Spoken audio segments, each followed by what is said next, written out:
Muito se tem falado ultimamente no nome Yeshua, como sendo o suposto nome original do Jesus neotestamentário. Mesmo denominações cristãs tradicionais têm sido influenciadas por este costume, que é relativamente recente na história do cristianismo. Mas você já se perguntou por que isso tem sido assim? E por que cada vez mais e mais religiosos têm se apegado ao uso deste nome, quase que esquecendo voluntariamente aquele outro nome antigo e tradicional, sobre o qual todo o edifício cristão foi erigido? É óbvio que o cristianismo de hoje, com seu vasto número de seguidores, não surgiu sob o efeito do tal nome Yeshua, e sim sob o efeito do nome Jesus.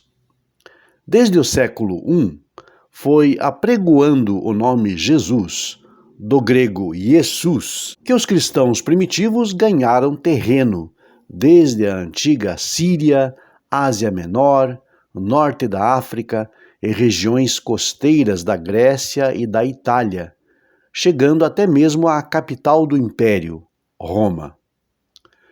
Foi com o nome Jesus que as Américas foram catequizadas, e foi no nome Jesus que a Igreja Imperial se ergueu, quando as correntes protestantes e evangélicas nem sonhavam em existir. E isso por quase 1200 anos. Passando pelos tempos da Reforma de Lutero no século XVI e chegando até o começo do século XX. Ou seja, racionalizando esses dados, por quase 2000 anos ninguém se tornou cristão adotando o nome Yeshua, em referência ao Messias que acreditam. Na verdade, o nome era ignorado entre as massas desde sempre e jamais se ouviu falar dele. Foi, em síntese, sobre o nome Jesus que a civilização e toda a cultura ocidental foi moldada, e não sobre um desconhecido nome Yeshua. Mas por que isso agora? Bem, os movimentos religiosos envolvidos, em sua quase que total maioria de evangélicos fundamentalistas, perceberam que havia questões insolúveis quanto ao nome de Jesus, principalmente ao se examinar a história pregressa da Igreja estatal, da Igreja cristã, que ao mesmo tempo em que apregoava tal nome aos não cristãos, também empunhava a espada da opressão, da perseguição e dos mais sangrentos massacres. Assim, esses movimentos evangélicos ou messiânicos modernos cada vez mais estão abandonando o nome de Jesus por vergonha não declarada e adotando um novo nome para o Messias neotestamentário. Nome esse que agora alegam ser o original. Cabe salientar aqui que a simples mudança de um nome para outro não desfaz nenhum ato que se tenha cometido em nome do personagem, que em suma é o mesmo. Independente do nome que se dê ao personagem, o fato é que a tradição judaica continua e continuará a vê-lo como inviável para receber quaisquer créditos quanto à messianidade. Afinal, provavelmente o nome Yeshua seja até mesmo pior do que o nome grego Jesus. E no estudo de hoje, verificaremos as razões. Alega-se que Yeshua significa Salvador. Errado. O termo Salvador em hebraico é Moshia. Alega-se que Yeshua significa salvação. Errado. Salvação é Yeshua, com a tônica no A. Aliás, um termo feminino, o que não caberia a um homem. O que então significaria Yeshua?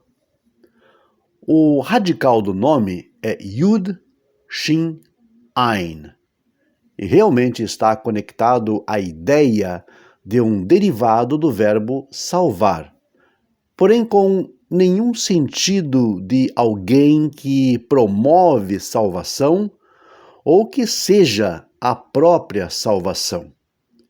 Na verdade, a forma é adaptada como se fosse passiva, por conta da presença da vogal shuruk. Ora, formas passivas não fazem a ação, antes, elas sofrem a ação. Assim, poderíamos definir o termo Yeshua não como alguém que salva, mas sim como alguém que foi salvo. Da mesma forma que, por exemplo, Yadua não é o que sabe, mas sim aquilo que é sabido, conhecido. Ou como Patsua não é alguém que fere, mas sim alguém que é ferido. Da mesma forma como Nagua não é alguém que contamina, mas sim algo que é contaminado.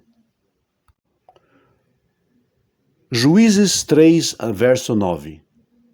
1 Samuel 14, 39. 2 Reis 13, 5.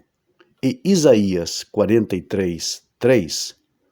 São versos que nos trazem o termo Salvador, seja no sentido de Salvador humano, seja no sentido do próprio Deus como Salvador, isto é, Redentor do seu povo. E, curiosamente, em nenhum desses exemplos aparece a palavra Yeshua, e sim Moshia. Yeshua não significa Salvador. Moshia, sim, significa Salvador. Yeshua não é agente de uma ação, é sim aquele que sofre algum tipo de ação. Como vimos, o nome Yeshua não significa nada daquilo que certos grupos religiosos têm apregoado por aí.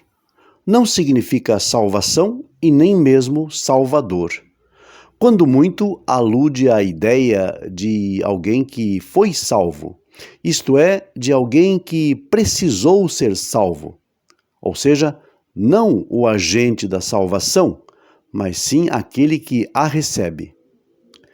Seria, porém, isso que os que neste nome creem como Messias entendem sobre ele? Precisaria ele de salvação? Ele que teria vindo exatamente para salvar outros? No entanto, é exatamente isso que o nome quer dizer, ainda que pelo menos em sua base. Já com relação à origem do nome e por que ele é assim, poucos se perguntam, mas hoje nós vamos esclarecer isto de forma cabal. Para isto, usaremos como base o que diz o Talmud no tratado Arachin 32b. Nesta passagem, os rabinos se perguntam qual a razão que fez com que o nome de Josué, que é Yehoshua no hebraico, fosse escrito assim, por completo, em vários versículos. Porém, em alguns outros, por exemplo, Neemias 8:17, este mesmo nome aparece diferente, encurtado, como Yeshua. O nome de Josué, Yehoshua, significa algo como o Eterno salvou, ou salvo pelo Eterno. Convém observar aqui a presença do prefixo do nome sagrado, representado pelas letras Yud, Rei e Vav. Porém, quando Josué é mencionado em Neemias 8:17, a forma que ali aparece está encurtada, isto é, sem o prefixo do nome sagrado e é lido como Yeshua. A resposta dada pela Guemará é que Josué teve seu nome aqui reduzido, porque não pediu que a inclinação para o mal se afastasse do povo, mesmo ele já tendo os méritos da terra de Israel. Assim, o uso do nome encurtado Yeshua mostra uma desaprovação por conta desta falha de Josué. Assim, se Yeshua é um nome encurtado que perdeu o prefixo do nome sagrado de Deus, sendo o resultado de uma crítica do autor bíblico à postura incorreta de Josué naquele momento, e se Yeshua não significa salvação e nem salvador, que sentido faz agora religiosos fundamentalistas desejarem exaltar esse nome, afirmando ser este o suposto vocativo original do seu Messias? Não vemos problemas com isso, se assim entenderem, mas como dissemos antes e repetimos agora, até mesmo o nome grego Jesus é menos problemático do que este que modernamente desejam atribuir ao seu idolatrado representante messiânico. Rabi Don Isaac Abravanel, eminente comentarista e exegeta judeu medieval, afirma que o nome Yeshua é um anagrama do nome Esaú, Esav, o arqui-inimigo de Israel, como se lê na sua obra Mashmia Yeshua, terceiro arauto sobre Isaías 7, na linha 40. Ele diz: "E eis que os verdadeiros sábios aceitam como tradição que a alma de Esaú reapareceu como a alma de Jesus, o Nazareno, e que a razão dele ter sido chamado de Yeshua é que, em hebraico, isso é um anagrama para Esaú. Esta é a razão pela qual todos aqueles que aderem à sua religião, crença e culto devem de forma mais precisa serem chamados de filhos de Edom, porque Jesus é Esaú e este é Edom. Esta religião começou em Roma e é também onde suas raízes estão. Os césares romanos e reis cristãos foram os primeiros a aceitá-lo, como todos os cristãos que aderem à religião de Jesus são, sem dúvida, o povo de Edom, descendentes de Esaú. Não é difícil de se entender a razão deste comentário do Abravanel. Não bastasse, digamos, a coincidência dos nomes em anagrama, ainda temos na prática as violentas ações de perseguição e diversas tentativas de total obliteração do judaísmo, que foram perpetradas justamente por supostos seguidores de Jesus ao longo da história. Era Esaú caçando de novo. Caros amigos e amigas do canal Monoteísmo Racionalista, é um prazer tê-los aqui conosco. Agora você poderá ser membro deste canal e apoiar o nosso trabalho. Há 3 níveis de membros. Clique no botão Seja Membro, conheça os benefícios e assine. Muito obrigado.